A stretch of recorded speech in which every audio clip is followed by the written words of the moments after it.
Doctor Kishore Malokar तो मैं कितने सालों से जानता हूँ, मैं जब से आया तब से, मतलब 83, और उनको मैं बहुत बहुत धन्यवाद भी देता हूँ आज के आपके सबके सामने कि डॉक्टर किशोर मालोकार वो थे कि जिन्होंने सबसे पहले मेरे को एक सोशल प्लेटफॉर्म उपलब्ध करा दिया। वो है लोकमत का, आपको यदि ख्याल होगा तो ओपन थिएटर में हमने लोकमत का जो ऑफिस का मन में पहला प्रोग्राम हमने डॉक्टर किशोर मालोकार के साथ में हमने किया था, तो बहुत बहुत धन्यवाद।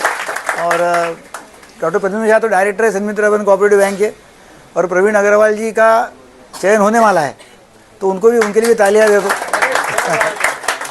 तो उनको भी हमने आमंत्रित किया है, डॉक्टर प्रवीण अग्रवाल को, सन्मित्र बैंक के लिए, और कोई प्रोसीजर रहती है उसमें, वो पूरी चालू है करना। और आप सभी मान्यवर तो तर आता गेल्या 44 वर्षांपासून जवळपास मी इथे प्रॅक्टिस करतो आहे अकोल्यामध्ये, आणि केळकर हॉस्पिटल रामदास पेठला आहे, तुम्हाला माहिती आहे। त्या ठिकाणी आम्ही नातेवाईकांच्या मतलब त्यांच्याबरोबर आम्ही पेशंट ॲडमिट करतो, नातेवाईक त्यांच्याबरोबर राहतात। तर त्यावेळेला असं लक्षात आलं की बरेच लोक असे होते की ज्यांना राहायचं नाही आहे पेशंटच्या बरोबर, घरचे काही प्रॉब्लेम्स आहेत, त्यांची मोलमजुरी ते करतात, ती डुबते, ते राहू शकत नाहीत, त्यांना घरी पेशंट ठेवणं कठीण होतं। तर मग त्याच्याकरता आम्ही एक दुसरं हॉस्पिटल चालू केलं, सन्मित्र हॉस्पिटल, की या ठिकाणी आम्ही बिना नातेवाईक पेशंटला ॲडमिट करतो। म्हणजे लोकांना जाऊन त्यांची रोजीरोटी कमवा, त्यांना आम्ही ठीक करतो, त्यांना इन्फॉर्म करतो आणि ते घेऊन जातात। त्याची खूप डिमांड असते याची। आणि बऱ्याच वेळा असं होतं की मंदबुद्धीचे आहेत किंवा एखादा व्हायलंट पेशंट आहे, घरी लग्न कार्य असतं, हा पेशंट ठेवणं अवघड होतं घरामध्ये अशा तऱ्हेचा। म्हणजे काही दिवसांकरता आम्हाला हे चालू आहे का, काही दिवसांकरता मग आमच्याकडे ते ॲडमिट ठेवतात, लग्न कार्य आटपा किंवा त्यांना काही पिकनिकला जायचं आहे, टूरला जायचं आहे, हा पेशंट घेऊन कसं राहणार, कंट्रोल होत नाही, कधी कधी व्हायलंट होऊन जातो, तर ते ठेवतात आमच्याकडे आणि मग त्याला पुन्हा वापस घेऊन जातात। तशा तऱ्हेचं ते एक आशा किरण हॉस्पिटल म्हणून आहे, सन्मित्र हॉस्पिटल प्रेमायसिसमध्ये, ते पण आम्ही ते चालवतो। त्या ठिकाणी मग दारूचे खूप पेशंट असतात की जे दारू सोडतच नाहीत, म्हणजे त्यांना जबरदस्ती आणावं लागतं दारू सोडण्याकरता। तुम्हाला कल्पना असेल की जवळपास 3 प्रकारच्या अशा गोळ्या आहेत दारूच्या, की एक गोळी अशी आहे की दारू प्यायची इच्छाच होत नाही, कॅम्प्रासॉल। दुसरी गोळी आहे नॅल्ट्राझोन, की दारू घेतली तर त्या दारूची मजा येत नाही, थोडं घेऊन फायदा काय, तर मजा येत नाही तर। आणि तिसरी गोळी अशी आहे की घेतली तर त्याची रिॲक्शन येते, वांद्या होतात। तसं ते कॉम्बिनेशन आहे। तर बऱ्याच वेळा मग स्त्रिया येतात किंवा नवऱ्याकरता गोळी घेऊन जा चुपचाप आणि त्याला द्या। काय होतं मेनली की त्याचं ॲडिक्शन जे आहे ते पहिले 96 तास प्रॉब्लेम असतो, विड्रॉल झाल्यानंतर फर्स्ट 96 आवर्स ते त्याला भरपूर हातपाय कापणं, घाम येणं, ताप येणं, फिट येणं। तर पहिले 96 तास त्यांनी एकदा काढले की मग तो जरा फॉर्ममध्ये येतो की आता मी दारू सोडायला तयार आहे। तोपर्यंत एक तो बेभान होतो किंवा त्याचं लक्ष नसतं आपण काय करतो त्याच्याकडे, ओरिएंटेशन चाललं जातं। तसे पेशंट आम्ही तिथे ठेवतो। आणि जवळपास 1.25 वर्षापासून 1.5 वर्षापासून महात्मा ज्योतिबा फुले योजनेअंतर्गत मोफत इलाज पण त्या ठिकाणी उपलब्ध आहेत। तर फक्त राशन कार्ड आणि आधार कार्ड जर असेल तर सर्व प्रकारचे मानसिक आजार त्या ठिकाणी आम्ही फ्रीली उपलब्ध करतो। त्यामध्ये RTMSची मशीन आहे की जी अदरवाईज पॉसिबलच नाही आहे, म्हणजे महाग मशीन आहे, मेंटेनन्स खूप आहे, तर ते पण फ्री उपचार आहे। रिपिटेटिव्ह ट्रान्सक्रेनियल मॅग्नेटिक स्टिम्युलेशन RTMS आहे, जे OCDमध्ये ऑब्सेशन्स ज्याच्यामध्ये आहे त्याच्याकरता, डिप्रेशन करता तर फार चांगली आहे। म्हणजे शॉक नाही आहे, म्हणजे बिना शॉकचा पेशंट ठीक केला जातो मॅग्नेटिक स्टिम्युलेशन। तर RTMS मशीन आहे तर त्याचा उपचार फ्री आहे। शॉक ट्रीटमेंट जे आम्ही ॲक्च्युली शॉक देतो ECT, तर ते सुद्धा फ्री आहेत। अशा तऱ्हेने तो फ्री उपचार त्या ठिकाणी केला जातो। ते तुम्हाला सांगणं आवश्यक होतं की आम्ही करतो काय। त्याचबरोबर मग हिप्नोथेरपी आहे। नंतर आता अनॲड्रेस जो भाग आहे सायकियाट्रीचा, की जो कोणी करत नव्हता आतापर्यंत किंवा लक्ष देत नाही किंवा आपण बोलत नाही समाजामध्ये, तो आहे सेक्स विषयचा, म्हणजे इरेक्टाईल डिस्फंक्शन किंवा प्री मॅच्युअर इजॅक्युलेशन, ज्यामध्ये कोणी बोलतच नाही।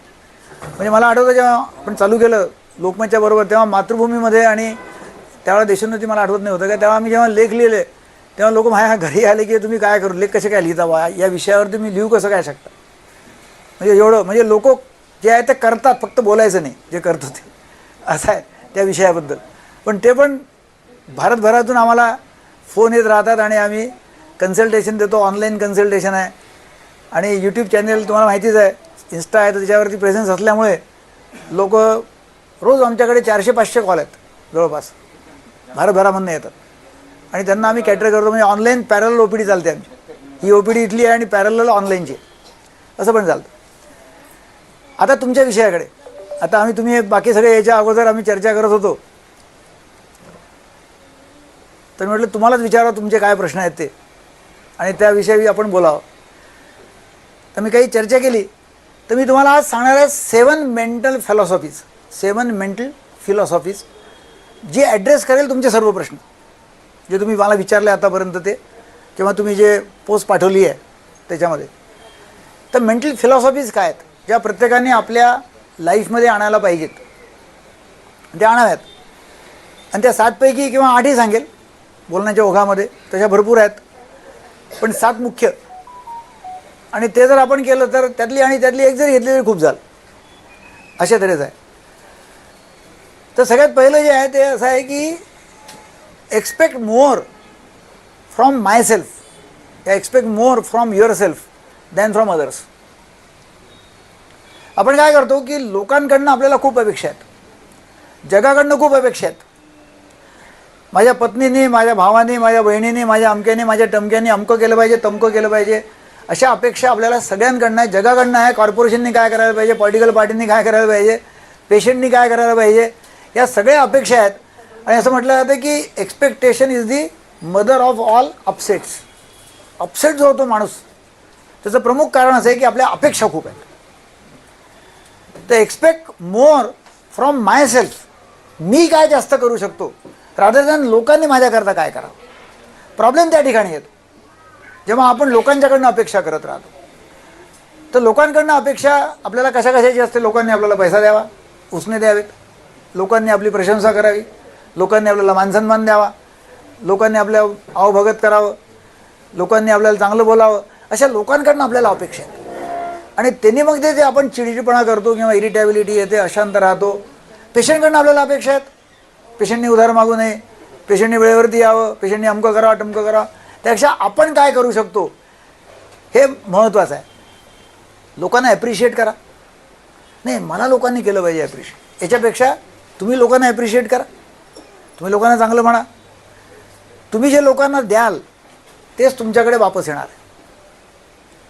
पण आपण काय म्हणतो, मला पहिले दिलं पाहिजे म्हणजे मी देईन, किंवा देण्याची गॅरंटी नाही, देईन द्यावा फक्त मला. तर देणं चालू केलं आपण लोकांना, मग आता काही पण द्या, प्रेम द्या, टाईम द्या, प्रशंसा करा, काही दान देता येईल तर दान द्या, पैसा देईल तर पैसा द्या, जे तुम्हाला देता येईल ते द्या, rather than expecting from people. कारण का जग सुधारणार नाही आहे. सासूकडनं अपेक्षा आहे तुम्हाला आहे ना, सगळ्यांच्या सासूबाई म्हणजे खाष्ट, सासू म्हणजे खाष्ट आहे ना. जेव्हा लग्न होतं तुमचं तेव्हा पहिला डोस काय दिला तो आईकडनं की पहा बाई सासू तुझी कशी आहे पहा. एक डोक्यामध्ये पक्का बसलेलं आहे, सासू म्हणजे काय ते अपेक्षा आहेत. आणि सासूला अपेक्षा सुनेकडनं आहेत, ते घरामध्ये प्रॉब्लेम्स आहेत, वादविवाद होत राहतात. तर जग सुधरून होत नाही, काही जग सुधारणार नाही आहे. सुरुवात आपल्यापासून जर केली तर जग आपोआप सुधारायला लागतं. एकदा एक वडील घरामध्ये संध्याकाळी 6 वाजता आले. त्यांची अशी रेग्युलर त्यांचं दिनचर्या आहे की संध्याकाळी 6ला घरी यायचं, ऑफिस त्रासून जाऊन घरी आलं की TV चालू करायचा, रिमोट हातामध्ये घ्यायचा, टाइम्स ऑफ इंडिया उघडायचा आणि आज काय चालू आहे, ट्रम्पनी काय नवीन नाटक केलं ते पाहायचं, रशिया युक्रेनचं युद्धाबद्दल काय चालू आहे, TV पण पाहायचा की आता सत्ता कुठे कुठे कोणाकोणाची बसते आहे. आणि मग चहा बोलवायचा आणि असं गरम गरम चहा, त्याचं रुटीन. त्यांची 6 वर्षाची मुलगी येते, म्हणते बाबा माझ्याशी तुम्ही खेळा. तर नाही मला वाचू दे, मला काम करू दे, मला TV पाहायचा, मला पेपर वाचायचा. आता तुम्हाला माहिती आहे लहान मुलं कशी जिद्दी असतात, नाही खेळा माझ्याशी. मला ते म्हणते ठीक आहे. तर ते टाइम्स ऑफ इंडिया तो वाचत असतो आणि टाइम्स ऑफ इंडिया वाचताना त्याला एक पूर्ण पानभर जाहिरात एका कोरिअर कंपनीची होती, पानभर जाहिरात. आणि ते कोरिअर कंपनीने जगाचा नकाशा काढला होता त्या पानावर आणि सांगितलं होतं की आम्ही कुठे कुठे कोरिअरची सेवा देतो. तर तिने काय केलं, मुलीला चूप बसवण्याकरता ते पान फाडलं, तिचे तुकडे केले आणि तिला म्हणे हा जगाचा नकाशा जोडून आण. त्यांना म्हटलं आता ही काही येत नाही आणि आता आपलं काम बरोबर चालू करू, आपण आपलं पेपर वाचणं आणि TV पाहणं चालू ठेवू. ती 5च मिनिटामध्ये तो नकाशा जोडून आणते. वडिलांना आश्चर्य वाटतं की कसं काय जोडला बा. ती म्हणते त्याला असं वाटतं आपली तर एवढी बुद्धी नाही बा, हिची बुद्धी आली कुठून, नक्कीच काहीतरी जेनेटिक फॉल्ट आहे, काय प्रॉब्लेम काहीतरी आहे, कुठून तरी काहीतरी सरकलं दिसतं आहे, इतकीच कशी काय हुशार निघाली. ती म्हणते बाबा तुम्हाला आश्चर्य वाटलं ना की मी कसं काय आणलं. त्यामुळे मला हे माहीत नाही की आफ्रिका कुठे आहे, घाना कुठे आहे, रशिया कुठे आहे, ऑस्ट्रेलिया कुठे आहे किंवा चायना कुठे आहे. मला त्या पानाच्या पाठीमागल्या बाजूला एका माणसाचा चेहरा होता. मला हे माहिती आहे की नाक कुठे आहे, डोळे कुठे आहेत, कान कुठे आहेत, तोंड कुठे आहे. तुम्ही माणूस जोडला आणि जग जोडले गेले. त्यामुळे you keep the man right, make the man right, the world will be right. त्यामुळे तुम्हाला जगाकडनं अपेक्षा घेण्यापेक्षा, जगाच्या अपेक्षा ठेवण्यापेक्षा आपण लोकांना काय करू, एक चायनीज म्हण अशी आहे की गो एक्स्ट्रा माईल. जर तुम्हाला कोणी म्हटलं की तुम्ही 1 मैल चाला, तुम्ही 2 मैल चाला, आणि मग काय होतं. अशी चायनीज प्रॉवर्ब आहे, गो एक्स्ट्रा माईल. आपल्याला लहानपणी आपल्याला शिकवलं आहे. आता मी परवा कोथिंबीर आणली, कधी कधी आणत असतो कधी भाज्या विकत, तर ते आणली तेव्हा तिने काय केलं, ते 1 किलो दिली आणि अजून 4 कांड्या टाकल्या जास्ती आहे. त्याला म्हणतात शीक टाकणं, म्हणजे एक्सपेक्टेशनपेक्षा जास्त देणं. दूधवाला पण थोडी शीक टाकले ज्यावेळेला चांगलं वाटतं. वांगे घेतले तर अजून 1 वांगा जास्त टाकतो. तर आपण कुठे शीक टाकू शकतो का, आपल्याकडनं जी अपेक्षा आहे त्याच्यापेक्षा आपण जास्त देऊ शकतो का, हे जर पाहिलं तर आपले प्रॉब्लेम सॉल्व्ह होते. पहिली मेंटल फिलॉसॉफी ही आहे की भाई expect more from yourself than from others. Disturbance होणार नाही शांत डोक्याला. तुम्ही मला मगाशी प्रश्न विचारला की शांतता कशी ठेवायची, ती शांत राहील डोकं, कारण आपल्याला द्यायचं आहे. तसं म्हटलं की देणाऱ्यांनी देत जावे, यानं घेणाऱ्यांनी घेत जावे, आणि घेता घेता घेणाऱ्यांनी देणाऱ्याचे हात घ्यावे. ते हात घ्यायचे, देणारा जो आहे त्याचे हात घ्यायचे, म्हणजे दातृत्व करायचं, दाता बनायचं आहे. ते जर केलं तर चांगलं होतं. पहिली फिलॉसॉफी झाली. नंबर 2ची फिलॉसॉफी ते आहे की हायेस्ट वर्क एथिक्स कसं करता येईल आपल्याला. आपण जे काम करतो आहे प्रोफेशनल वर्क, त्याच्यामध्ये हायेस्ट वर्क एथिक्स, नैतिकतेने जास्तीत जास्त कसं काम करता येईल, किंवा आपण ज्याच्याकरता काम करतोय ते काम कसं करता येईल चांगलं, बेस्ट. कारण का आपलं काय असतं की कामापेक्षा मला काय मिळेल याच्यावर जास्त लक्ष असतं. वर्क एथिक्स काय, आपल्या याच्यामध्ये येणारा प्रत्येक पेशंट सॅटिस्फाईड आहे का, त्याच्यावर आपण बोलतो आहे व्यवस्थित, त्याला लिसन करतो आहे, आपल्या स्टाफबद्दल आपण कसं वागतो आहे, स्टाफबरोबर कसं वागतो आहे, बाकी लोक जे येतात त्यांच्यावर आपण कसं वागतो आहे. तर हायेस्ट वर्क एथिक्स, आपण जेव्हा काम करतो तेव्हा हायेस्ट वर्क एथिक्स कसे राहतील, उच्चतम स्तर नैतिकतेचा आणि आपल्या जीवनमूल्यांचा कसा राहील, हे जर आपण पाहिलं तर आपल्याला प्रॉब्लेमच नाही येणार. पण आपला फोकस जर आपल्यावरती आहे बाहेर नाही आहे तर प्रॉब्लेम येत राहतो. एकदा अमेरिकन रेल्वेमध्ये बऱ्याच वर्षापूर्वीची गोष्ट आहे, तर काही मजूर त्या ठिकाणी ट्रॅक दुरुस्त करत होते. ट्रॅक दुरुस्तीचं काम चालू होतं मजुरांचं. तर ते करत असताना तिकडनं ती ट्रॅक तपासणारी ट्रेन येते. तर तिकडनं ती ट्रेन आली तपासणारी. त्या ट्रेनला एकच डब्बा होता एसीचा. जशी ती तिथे आली त्यांनी थांबवली ट्रेन. हे लोक मजूर बाजूला झाले आणि ट्रेन थांबली. ही काही वर्षापूर्वीची गोष्ट आहे, अमेरिकेतली, आणि सत्यकथा आहे.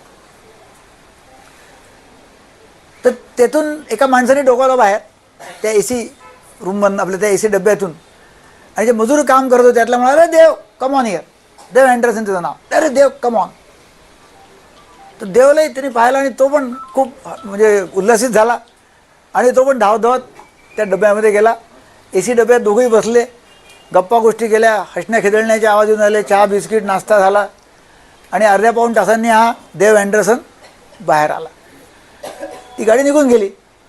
बाकी मजूर म्हणायला लागले, खरं ह्या काय प्रकार आहे, मला कळलंच नाही, तो कोण होता आणि तू कसा काय तिथे गेला आणि तुला कसं काय बोलवलं तिथे. तो म्हणायला लागला की अरे तो जो जिने मला बोलवलं तो अमेरिकन रेल्वेचा चीफ होता, आणि तो आहे सध्या पण अमेरिकन रेल्वेचा चीफ. तो तुला कसा काय ओळखतो. तो म्हणे जिम मर्फी आहे तो तुला कसा काय ओळखतो. म्हणजे 25 वर्षापूर्वी जिम मर्फी आणि मी, आम्ही दोघं मजूर म्हणून अमेरिकन रेल्वेमध्ये ॲज ए लेबर कामाला लागलो.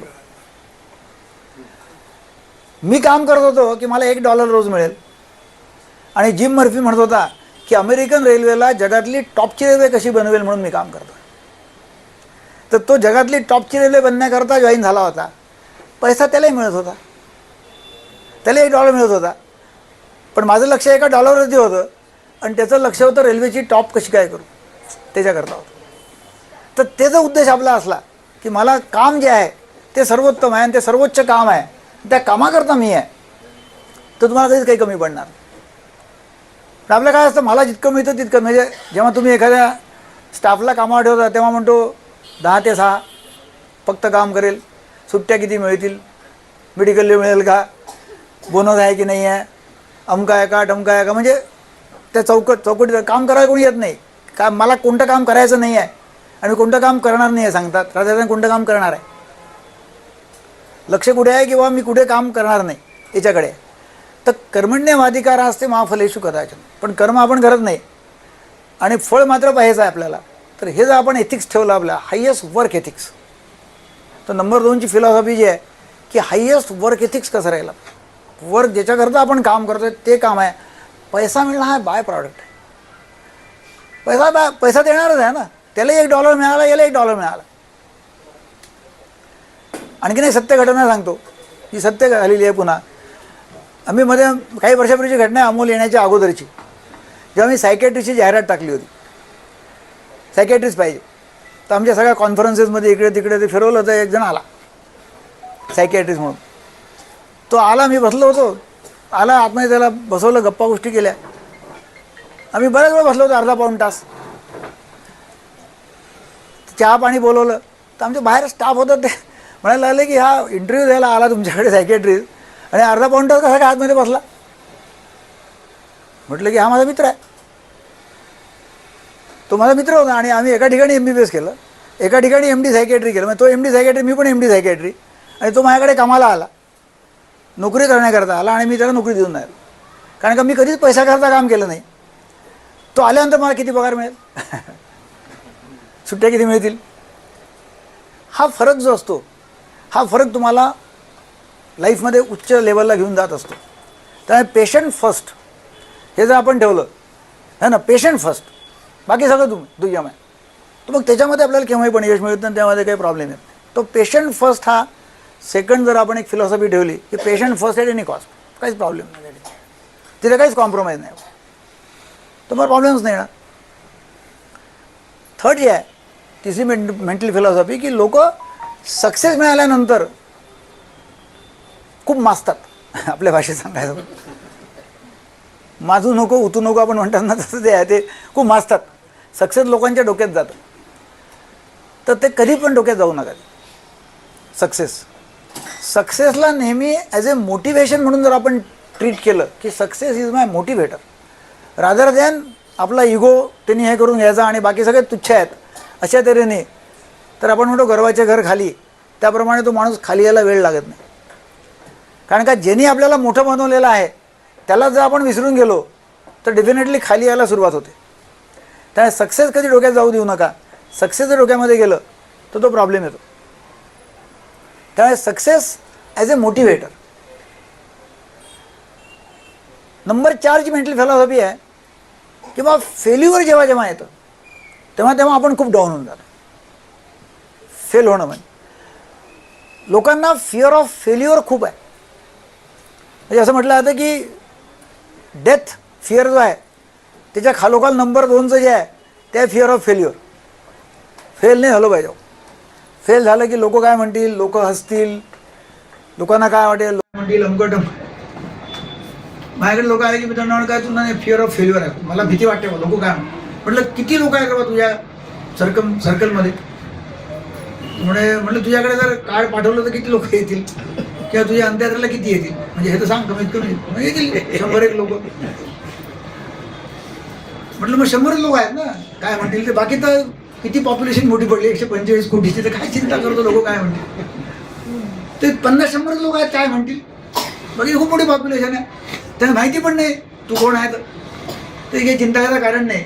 पण फिअर ऑफ फेल्युअर खूप आहे, लोक जबरदस्त आहे फिअर ऑफ.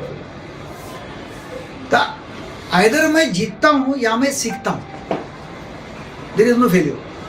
म्हणजे मी जिंकेल नाही तर मी शिकेल. फेल नावाचा शब्द काढून टाक.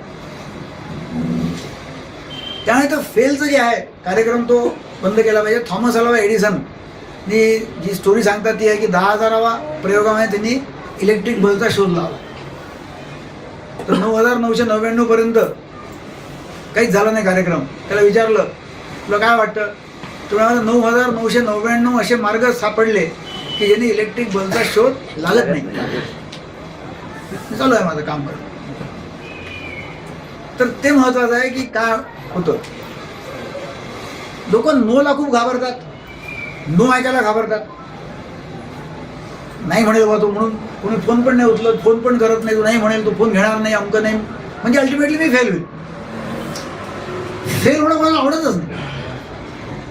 पण एव्हरी सक्सेस किंवा एव्हरी चॅम्पियन जो चॅम्पियन बनतो त्याला विचारा तू किती वेळा फेल झाले, आणि तो सांगेल की किती जणी फेल्युअरचा सामना केला. तर चॅम्पियन बनायचं असेल तुम्हाला फेल्युअरची प्रॅक्टिस करावं लागेल आणि फेल फास्ट. जितके तुम्ही फास्ट फेल्युअर व्हाल तितके तुम्ही फक्त फेल झाल्यानंतर शिकत राहा. कारण का पुन्हा पुन्हा तीच चूक करणं आणि फेल होणं हा मूर्खपणा आहे. फेल झालं तर शिकलं आणि आपण पुढे गेलो तर त्यांनी लर्निंग होईल आणि आपण पुढे जाऊ. तर नो पण लोक ऐकत नाही, नो ऐकणं पण लोकांना जमत नाही. एकदा एका आमच्या म्हणजे कार्यक्रमामध्ये तसेच लोक येत राहतात वर्कशॉपमध्ये. तर त्याला तुम्ही बऱ्याच वेळा पाहिलं असेल, गंमत म्हणून घ्या बरं, पर्सनल कोणी घेऊ नका, कोणी अशी जोक सांगतो. तर तुमचं प्रॉमिस आहे कोणी पर्सनल घेणार नाही म्हणून पक्क ना. हा तर त्याला विचारलं का रे बा तुझी बायको जी आहे, आपण बऱ्याच वेळा पाहतो बायको सुंदर असते आणि हे लेखाचं लिमलट असतं कोणतं. हे कसा कार्यक्रम जमला, हा कार्यक्रम झाला कसा. बरं तुम्ही नशीब म्हणता, पण त्याला जेव्हा विचारलं हा तुम्हाला दुःख होते ते हा कार्यक्रम झाला कसा असं बऱ्याच वेळा वाटत. त्याला विचारलं तेव्हा तो म्हणायला लागला की बुवा मी तिला जाऊन म्हटलं की तू माझ्याशी लग्न करशील का, तेव्हा नो आरशात पाहा जाऊन तोंड तुझं. ठीक आहे बा नाही म्हटलं. म्हणजे तुम्ही शिकवलं होतं नोला शिकायचं, काही प्रॉब्लेम नाही, नोला ऐकायचं. तुम्ही शिकवलं म्हणजे ते ऐकलं म्हणे मी, नो ऐकून घ्यायचं, बाकी काहीच करायचं नाही. तर तिच्याकडे आणखीन काही पोरं गेले असतील कॉलेजमधले, लग्न करते का, नो नो नो. हा म्हणे तुम्ही शिकवलं होतं, नो म्हटलं तरी पुन्हा पुन्हा जायचं. मी पुन्हा पुन्हा गेलो. शेवटी तिला प्रॉब्लेम असा आला की आता कोणी उरलंच नाही. जेव्हा मी गेलो तेव्हा सगळे संपून गेले होते. तिला वाटलं आता कोणी येऊन नाही राहिलं, जो आला तो आपला. आणि तिने म्हणे यस, आणि झालं म्हणे आमचं. तर नोला आपण घाबरतो, पण नोच्या शेवटी यस आहे. तर नेहमी नोला नेक्स्ट अपॉर्च्युनिटी, नो नो हे म्हणून धरलं पाहिजे की नेक्स्ट अपॉर्च्युनिटी आहे आपल्याला काहीतरी करायची.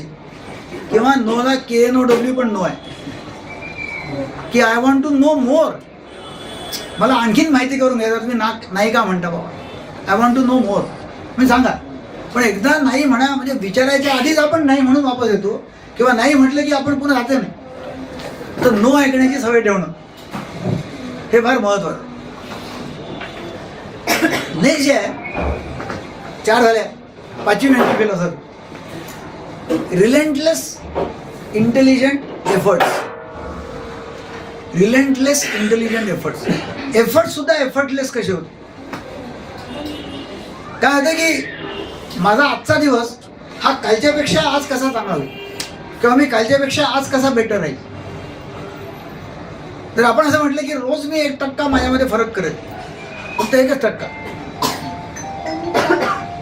एका वर्षात 365% फरक होऊन जाईल. स्वतःला तुम्ही ओळखू शकणार. एका माणसाला विचारलं, खूप मोठा शास्त्रज्ञ आणि खूप मोठा श्रीमंत माणूस, त्याला विचारलं की बाबा तू इतका मोठा झालाय, तुला ज्ञान आहे, कसं काय पॉसिबल झालं, हे कसं काय झालंय. म्हणजे तर तो म्हणायला लागला की आमच्या घरून झालं. म्हटलं अनुवंशिक आहे का, म्हणजे अनुवंशिक नाही. म्हणजे वडील एवढे नव्हते, पण वडील मॅनेजमेंट चांगलं होतं त्याचं. म्हणजे आम्ही आमचा हे होता नेहमीच एक आपल्या घरामध्ये म्हणतो एक चालीरीती किंवा रात्रीचं जेवण सगळ्यांनी एकत्र घ्यायचं त्याच्या घरामध्ये पायंडा. आणि जेवायला बसायच्या अगोदर वडील विचारायचे की तू आज नवीन काय शिकला. आणि त्यांचा कटाक्ष होता की रोज काहीतरी नवीन शिकायचं थोडं रोज, त्याच्या जेवण नाही चालू करायचं. आणि ते रोज थोडं थोडं थोडं थोडं रोज आम्ही शिकतोय रोज शिकतोय, ती एवढी हॅबिट झाली की नंतर मग आम्हाला म्हणावं नाही लागायचं की आता काही नवीन शिकायचं आहे का, कारण का ते ब्रेनला पॅटर्न बनतात शिकायचं. तर रिलेंटलेस कंटिन्युअस न थकता रोज इंटेलिजंट एफर्ट्स आपण करून राहिलोय जोपर्यंत आपल्याला हॅबिट होती कोणत्याही गोष्टीची. सोक्रेटिस जो होता तर त्याला नेक्स्ट डे पॉयझन प्यायचं होतं, त्याला शिक्षा सुना झाली होती आणि त्याला दंड केला होता, मृत्यूदंड. आणि त्याला पॉयझन घ्यायचं होतं सोक्रेटिसला. तर सोक्रेटिसला आता तिथे जो होता त्यांचा जेलर, त्यांनी विचारलं की तुमची शेवटली इच्छा काय सोक्रेटिसला. तर तो म्हणे की मला एक पुस्तक द्या वाचायला फिलॉसॉफी. तर तुला तर उद्या पॉयझन घ्यायचं आणि मरायचं आहे, आज पुस्तक वाचून काय करायचं. तो म्हणे मला मरायचं बरोबर आहे, पण मी जास्त बुद्धिवान म्हणून मरेल उद्या मरेल मी. तर I will die more intelligent person tomorrow. म्हणजे मरताना सुद्धा मला पण शिकायचं आणि मरायचं नंतर. या तऱ्हेची जर फिलॉसॉफी आपली असली की आपण रोज काहीतरी नवीन शिकतोय आणि नवीन शिकून आपण पुढे जातोय, तर पहा ना काय. तर ते रिलेंटलेस इंटेलिजंट एफर्ट हे 1% रोज. त्याला ह्याच्यामध्ये जपानमध्ये त्याला म्हणतात कॅनाय टेक्निक किंवा कॅनाय. कॅनाय म्हणजे constant, can CAN can I, constant C and AN, never ending. I म्हणजे improvement, constant and never ending improvement. Can I never ending improvement आहे मरेपर्यंत, रोज शिकतोय तो. Daily you are a student, daily you are a learner. Sachin Tendulkar आणि विनोद कांबळीमध्ये फरक हा झाला. विनोद कांबळीला आज कुठे माहिती नाही त्याचं, म्हणजे मला वाटतं तो आजारी पण आहे. विनोद कांबळी आजारी पण आहे. पण विनोद कांबळी आणि सचिनचे गुरु रमाकांत आचरेकर दोघांचे कोच एकच. पण सचिन तेंडुलकर वर्ल्डचा बेस्ट बॅट्समॅन झाला आणि भारतरत्न. आणि विनोद कांबळी कुठे गेला कळलंच नाही. कारण का सचिन तेंडुलकर काय म्हणायचा की मी रोज क्रिकेट शिकतोय. आय एम अरायव्हिंग, इंग्लिशमध्ये त्याला म्हणतात. आय एम अरायव्हिंग म्हणजे मी येतो आहे, शिकतो आहे. आणि विनोद कांबळी म्हणजे मला सगळं माहिती आहे. आय एम अराइव्ड, मेरे को सब मालूम है, मत सिखाओ.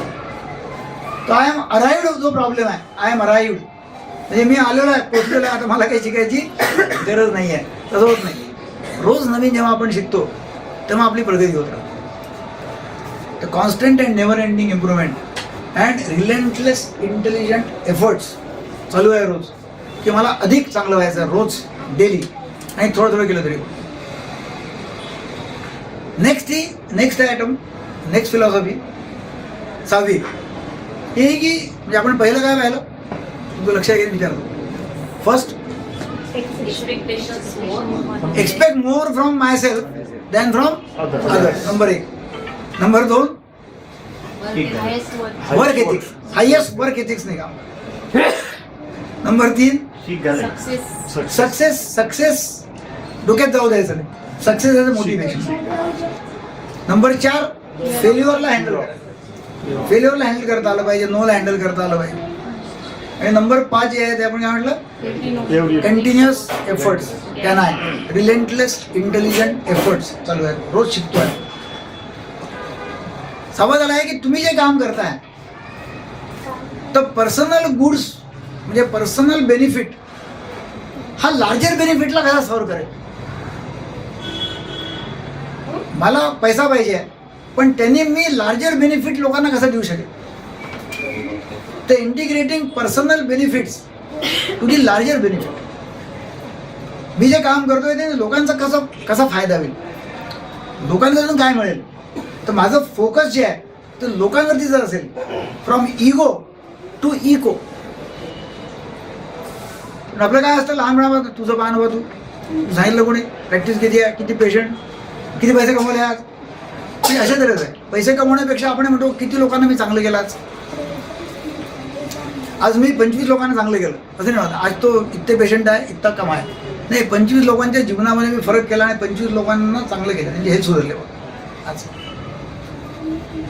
म्हणजे फोकस कुठे आहे फोकस आहे बाहेर इगोवरती नॉट ऑन द इगो कारण इगो जे आहे ते सर्व दुःखाचं कारण आय किंवा इगो किंवा मी किंवा माईन माझं मला आणि इगोची जी भूक आहे ती भूक कधीच पूर्ण होणारी नाही आता आम्ही काही चर्चा केली बाकी लोक याच्या अगोदर की इगो असा डब्बा आहे की ज्याला खाली तळ नाही त्यात किती पण टाका कमीच आहे तो डब्बा भरतच नाही किंवा असा डब्बा आहे असा मटका आहे की ज्याला छिद्र आहे किती पण पाणी टाका ते भरणारच नाही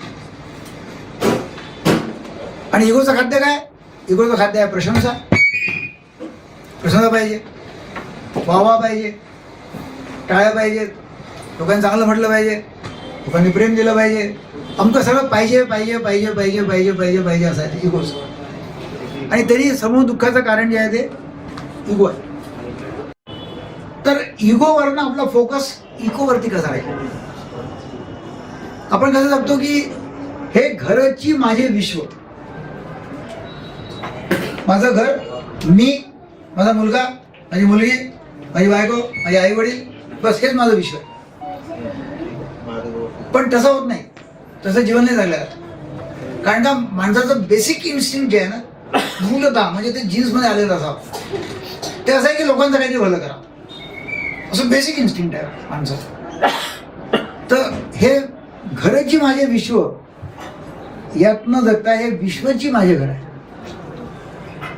हे विश्वचे ते माझं घर आहे हे माझं कुटुंब आहे तर त्यांचं भलं कसं होईल आणि ते जर आपण केलं तर चांगलं होऊ शकतं कारण नुसता पैसा कमवणं हा आपला उद्देश नाही आहे त्यांचं भलं केलं की पैसा हा बाय प्रॉडक्ट आहे तर हे जर आपण लोकांशी नेहमी आपल्या डोक्यात ठेवलं की पैसा जो आहे हा बाय प्रॉडक्ट आहे पैसा कमवण्याकरता नाही आलं की तुम्हाला पैसा कमवायचा म्हणून आपण नाही आलेलो लोकांना चांगलं करण्याकरता आलेलं लोक चांगले झाले पाहिजे रिझल्ट तिथे मिळाला पाहिजे पैसा तर आपोआप येईल पैसा का नाही येणार लोकांनी चांगलं केलं तर पण डॉक्टर कितना लाता कितना पैसा है किती पैसे देतो गरीब आहे की श्रीमंत आहे किती काढू किती नाही यातून असं न करता बाबा मला चांगलं करायचं तो जिता होता देतो काही प्रॉब्लेम नाही त्याने बरकत येते कारण का जेव्हा पेशंटचे शिव्याशाप मिळतात आपल्याला किंवा तो तक करून जेव्हा आपल्याला पैसे देतो तेव्हा तो पैसा लाभी नाही जेव्हा माणूस हॉटेलमध्ये जातो ना तेव्हा मला माहिती आहे की बाबा 4 लोक आहे तर 1500 रुपयाचं बिल बनणार आणि तो खुशी देतो आणि वरतून 50ची टिप पण देतो 100ची टिप पण देतो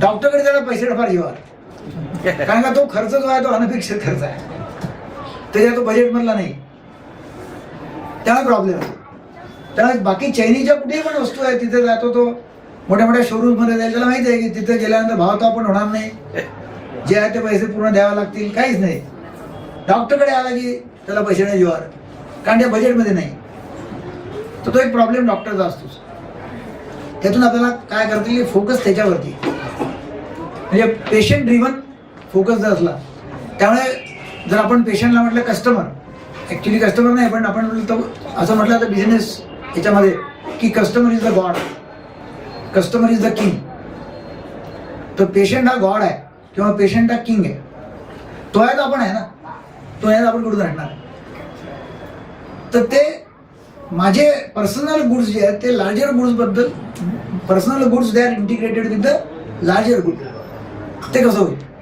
ते पाहणं आवश्यक आहे एका जणाला माझ्याकडे आला तो म्हणे की मला दारूचं लायसन्स घ्यायचं आहे आणि त्यात खूप पैसा आहे चांगली गोष्ट आहे घ्या प्रॉब्लेम काय म्हटलं तू माझ्याकडे आलास म्हणजे काहीतरी तुला डोक्यात आहे की घ्यावं की न घ्यावं म्हटलं तुम्हाला सांगे दारूच्या दुकानामध्ये पैसे खूप मिळतील पण लार्जर गुड्स करणं ते फायद्याचं आहे का दारूचं दुकान त्याचं नुकसान आहे लोकांचं पैसा कमवशील ultimately you are spoiling the society नाही म्हणे लायसनवाल्यांना आम्ही देऊ अमको म्हटलं नाटकं नका करू तुम्ही जे देणार आहे ते लोकांना माहिती आहे की काय होतं ते आणि काय होतं ते सगळ्या जगाला माहिती असतं की जास्त रांगा दारूच्या दुकानाबाहेर असतात सकाळी 7 वाजता आणि दूधवाला घरी येऊन दूध देतो तर आपण दूध नाही पित पण दारूच्या दुकानावरती नगदमध्ये दारू घेतो आणि इकडे उधारी दूध नाही घेत दारूच्या दुकानावरती रांगा लावून पैसे देऊन नगद लोक घेतात तर तू लोकांचं भलं करणार आहे की नाही त्यांनी ड्रॉप केला विचार ते काय सोडून तर लार्जर गुड काय आहे, जे मी करतोय ते समाजाच्या हिताकरता आहे का, हा जर विचार प्रत्येक वेळा आपण केला तर आपलं भलं होतं. 7वा जो आहे तो आहे की आपण जे आहोत ते पुन्हा तेच इगोवरती न करता आपल्याला एक गरजेचं आपण एक एजंट आहोत. मग आपण ज्याच्यावरती भरोसा असाल, कोणाचा अल्लाह असेल, कोणाचा ईश्वर आहे, कोणाचा राम आहे, कोणाचा रहीम आहे, कोणाचा भगवान कृष्ण आहे, कोणाचा शंकर असेल, जे कोणी ज्याला कोणी तुम्ही ख्रिश्चन असतील तर जिचं काही असतील, ज्याला तुम्ही कोणाला मानता, अल्टिमेटली काय, अल्टिमेटली एक एनर्जी आहे. तर स्पिरिच्युअलिटीमध्ये पाहिलं तर तुम्ही आणि मी आपण एकच आहोत. आपण अद्वैत फिलॉसॉफीमध्ये आहोत सर्व. अद्वैत फिलॉसॉफी आहे. अद्वैत म्हणजे भगवान आणि मी आपण एकच आहोत. आपण त्याचे अंश आहोत, अवतार आहे, असं आपल्या याच्यात सांगितलेलं धर्मामध्ये. अद्वैत फिलॉसॉफी. काल मी आपण बोलतो तेव्हा कुठेतरी सांगितलं की द्वैत फिलॉसॉफीवाले काही लोक आहेत. द्वैत फिलॉसॉफी वेगळी आणि अद्वैत फिलॉसॉफी वेगळी. द्वैतमध्ये काय होतं की भगवान वेगळा आणि आपण वेगळं. आणि आपण जे हिंदू धर्मामध्ये असं म्हटलंय की भगवान आणि मी आपण एकच आहोत, आपण परमेश्वराचे अवतार आहोत. तर नेहमी आपण जर विनम्रतेने केलं की आपण त्याचे एजंट आहोत. So whatever we are doing, I am doing, actually he is doing. तो माझ्या माध्यमातून काम करतो आहे. हे जर at the back of the mind ठेवलं नेहमीच, तर आपण नम्रतेने काम करू आणि आपल्या हातून काम पण सांगतो. ते 7 सांगितले, याच्यावर 8वा पण सांगतो आणखी महत्वाचं. तो आहे की तुम्हाला कल्पना असेल की नवीन वर्ष आता आपलं तारीखाची की जे 25 आहे, 25 जानेवारी, 28, 29, 30, 31 डिसेंबर जेव्हा येतं तेव्हा तुमच्यापैकी बऱ्याच लोकांनी काही रिझोल्युशन केले असते. आता 1 तारखेपासून बस आग लगा दूंगा, 1 तारीख से तो ऐसे ही करना है ना, बस बिलकुल. आणि लोक बिलकुल एक तारखेला खूप ढोसतात आणि म्हणतात की आता 1 तारखेपासून पिणं बंद करणार, बिलकुल हमको करणार, बिलकुल एक्सरसाइज करणार, यूं करणार, त्यूं करणार. आणि 1 तारखेला तुम्ही जाल PKV पाशी तर खूप रांगा असतात गाड्यांच्या आणि खूप लोकांची गर्दी असते. वाटतं यार खरंच आपल्याला सुधारलं का. 10 तारखेला जावं, त्यातले अर्धे लोक गायब झाले असतात. आणि 20 तारखेला तुम्हीच फक्त झाली, बाकी तिथे कोणी हिंडणारच नाही, तिथे चालतं. होतं काय की आपल्याला जसं वागायला पाहिजे तसं आपण वागत नाही. You give promise to yourself. तुम्ही स्वतःला प्रॉमिस देता आणि ते प्रॉमिस स्वतःच ऑनर करत. झोपताना तुम्ही प्रॉमिस दिलाय की उद्या सकाळी मी उठणार आणि एक्सरसाइज करणार, इतके वाजता उठणार आणि एक्सरसाइज करणार. आणि सकाळी तो 6चा अलार्म किंवा 5चा अलार्म वाजला की तो वाजायच्या आधीच जगातलं खूप मोठं ज्ञान तुमच्या डोक्यात सुरू होऊन जातं. तो अलार्म वाजायच्या आधीच कोणतं ज्ञान, अरे भाऊ राहू दे ना, आजच्या दिवस खूप थंडी आहे, आज नाही गेला तर काय फरक पडून राहिला, का रात्री उशिरा झोपला होता, तो बाजूचा लठ्ठ्या खूप रोज जायचा, शेवटी हार्ट अटॅक नाही गेलास, तू नाही गेला 1 दिवस तर काय फरक पडणार आहे. आज असं करू 7 वाजता अलार्म लावू, उद्यापासून पक्क जायचं. जगातलं पूर्ण ज्ञान त्यावेळेला तुमच्या डोक्यात पाझळायला लागतं. आणि मग तुम्ही 6चा अलार्म 7चा करता, 7चा अलार्म 8चा करून 9ला उठता. होतं काय की whenever you give promise to yourself आणि ते प्रॉमिस तुम्ही कीप नाही करत, तर it is very dangerous. You fall in your own eyes.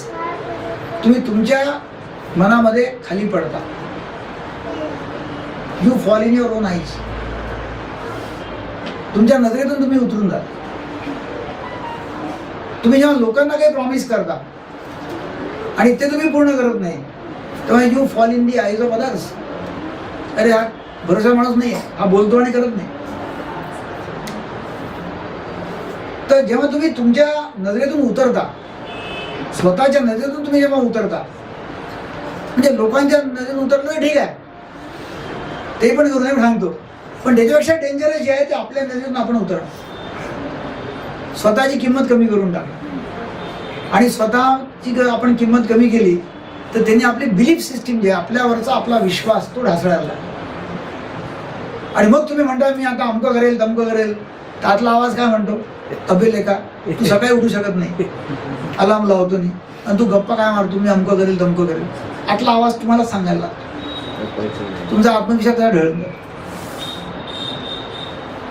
तर तुम्ही जेव्हा जेव्हा असं करता टाईम त्याच्याकरता टाईमचं महत्त्व आहे. आणि प्रॉमिसेस जे आपण आपल्याला प्रॉमिस दिलं आहे ते पाळणं, लोकांना प्रॉमिस दिलं ते पाळणं, ज्या वेळेला प्रॉमिस दिलं त्यावेळेला ते प्रॉमिस पाळणं.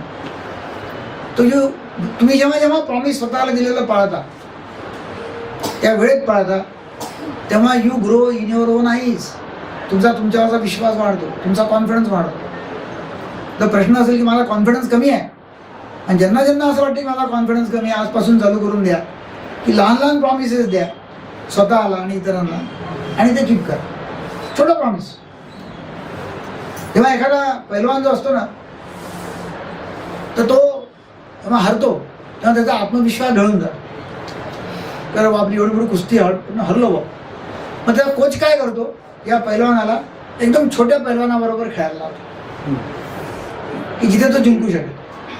मग तो जिंकला की थोडा मोठा पैलवान, त्याचा आत्मविश्वास हळूहळू व्हायला लागतो. तर तुमचा आत्मविश्वास जर वाढवायचा असेल तर लहान लहान प्रॉमिसेस, त्याला आम्ही म्हणतो म्हणजे की डॉंकी प्रॉमिसेस. मग तुम्ही समजा जर 7:30ला उठता रोज, तर ठीक आहे आम्ही 7:15ला उठतो, 6 वगैरे काही नाही, 5 वगैरे काही, आणि एक्सरसाइज करायला पाहिजे, ठीक आहे आम्ही 2च मिनटं घेतो एक्सरसाइज, फक्त 2 मिनटं, जास्त नाही करणार. पण जे म्हटलं ते करायचं. तुम्ही 5च मिनटं म्हणा स्वतःला, मी 5च मिनटं करेल, पण जे म्हटलं ते करायचं. तरी तुम्ही तुमच्या नजरेमध्ये वरती उठता, तुमचा आत्मविश्वास वाढतो आणि त्यांनी प्रगती होते. कारण का प्रॉमिसेस कीप करणं, स्वतःला आणि इतरांना दिलेलं, हे फाउंडेशन आहे सक्सेस. बिलीफ सिस्टीम जी आहे ना, ही फार महत्वाची आहे माणसाची. तुमच्यावरती बिलीफ नाही राहिला, आत्मविश्वास नाही आहे, तुमच्यावरती विश्वास नाही आहे की मी करू शकेल की नाही आहे. कारण तुम्ही लहान लहान प्रॉमिसेस तोडले आहेत. तुम्ही सकाळी उठू शकत नाही, तुम्ही वेळेवर पोचू शकत नाही, तुम्ही हो म्हणता आणि वेळेवर जात नाही. अनेक वेळा असं होतं की तुम्ही ट्रेनवरती वेळेवरती पोचत नाही, मग धावपळ करता आणि मग ट्रेनवर जाऊन पकडता, बस तुमची सोडून जाते. लोकांना तुम्ही वेळ देता, वेळेवर तुम्ही जात नाही.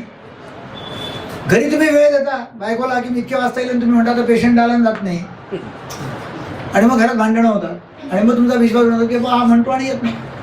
मतलब काय? तर जे तुम्ही बोललं ते करणं, जे बोले तैसा चाले त्याची वंदावी पावलं, त्याच्यात म्हटलं वॉक एज यू टॉक. जे तुम्ही बोलता ते करा, आणि ज्या वेळेत बोलता त्यावेळेस ते करा, हे महत्वाचं आहे.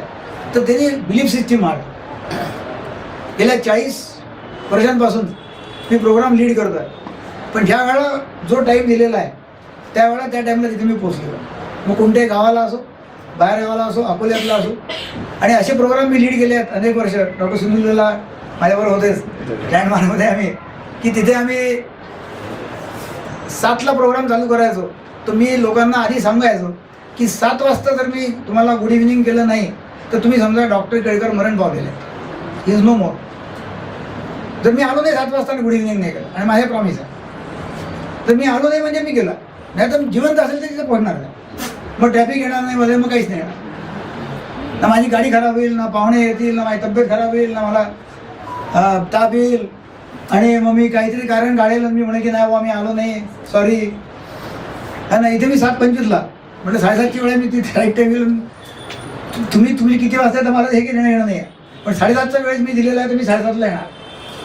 आणि म्हटलं आपण चालू करून देऊ चर्चा, जे येतील ते येतील, तर आम्ही अनौपचारिक चर्चा चालू पण करून देऊ. तर हे महत्वाचं आहे की प्रॉमिसेस कीप करा, त्याने तुमचा आत्मविश्वास स्वतःवरचा वाढत जातो, आणि त्याने तुम्हाला सक्सेस मिळत जातो. सांगण्यासारख्या बऱ्याच गोष्टी आहेत. कमिटमेंट जी आणखी नाही, कमिटमेंट, वचनबद्धता, ती फार महत्वाची आहे. की एकदा करायचं म्हणजे करायचं, मग नो मॅटर व्हॉट, ते करायचं म्हणजे करायचं. 2006ची गोष्ट आहे, 2006, येस 2006ची गोष्ट आहे. दिल्ली वर्सेस कर्नाटका ही रणजी ट्रॉफीची मॅच चालू आहे. विराट कोहली 18 वर्षाचा तरुण मुलगा त्या मॅचमध्ये खेळतोय दिल्लीकडनं. 40 रन नॉट आऊट आहे, आणि तो जम्मूमध्ये वापस येतोय नॉट आऊट ओव्हरनाईट. त्यांना माहिती आहे, त्याने मला करेक्ट करा, तुम्हाला माहिती आहे मला करेक्ट करा, है ना, वयोमानाप्रमाणे स्मृती जाऊ शकते. तर नॉट आऊट आहे, 40 रन. दिल्लीचाच आहे, दिल्लीला घरी जातो, आणि 3 वाजता तिची आई त्याला उठवते, विराट कोहलीला, की तुझे पापा पार काहीतरी झालं आहे त्यांना.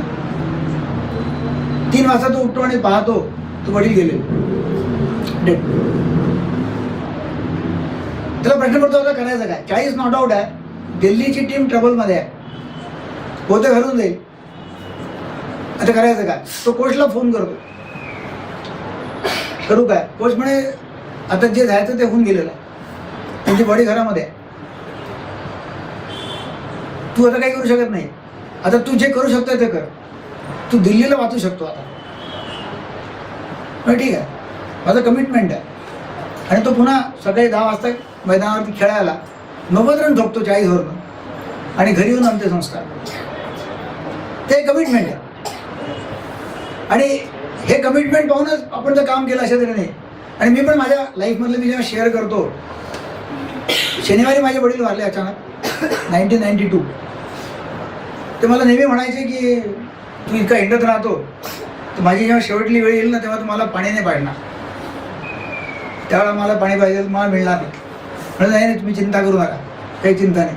तर शनिवारची गोष्ट होती, मी बाहेर गावालाच होतो, त्यावेळेला संध्याकाळी 5ला घरी आल्यानंतर बसलेले होते. त्यामुळे मला खोकला येत आहे, ठसका लागला, पाणी आण.